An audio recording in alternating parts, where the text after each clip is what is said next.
Hayi boy lokhuzi.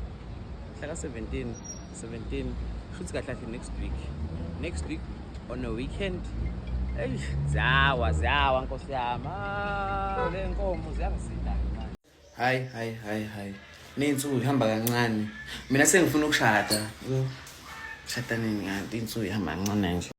Hello Mzansi, welcome to Mgosa Mzansi. If today is your first time visiting this channel, please do the right thing and click the subscribe button, and also don't forget to smash the like button. Congratulations are in order to umbali lapha ku TikTok. Umbali naye uSamkelo uwakashezi. Guys, Umbali and Samkelo Shezi have been dating for the longest time, and people have been saying ukuthi content.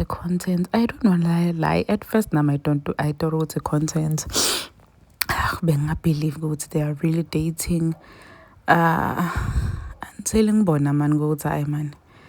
I-content lenjani lena? There's so much effort for i-content. Ngema ukuthi i-content lena ngicale ngibona man ukuthi I know. This doesn't really look like a content yet. So tishayile tingoma namhla lapha kaBombali uSamkelo, and people were like, hi Bonini, can you guys were like dating for real? Kan benjola, hi bo, people were dragging Umbali ke lapha kuma social media platforms, especially lapha TikTok. Like bantu guys, they are always dragging mntani bantu bathi movie, hey uSamkelo Bonini kuMbali guys.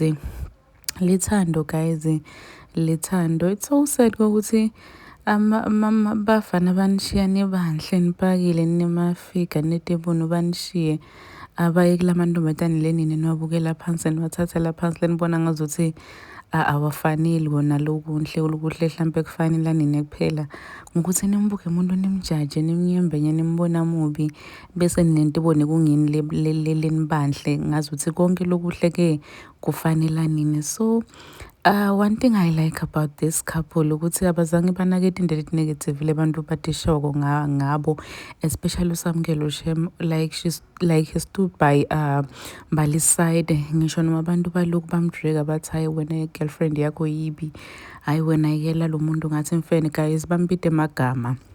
People are calling Umbali names lapha ku TikTok and uyabona ukuthi bantu bangakulidela qobo ukuthi uzogcina utibulala, because people have been really mean towards Umbali. Ngisho noma afika lapha ku TikTok abatshela ukuthi ugolola ngisesakhala, but people will always say ukuthi umubi nawe, like yo Nkosi yami, this girl have been through a lot, shame, like because of TikTok abantu kudala abamdrega. But naku uSamkelo forever yena. Congratulations to the couple. Please do comment what you think below down in the comment section. Don't forget to hit the notification bell. I will see you on the next one. I'm signing out, so goodbye.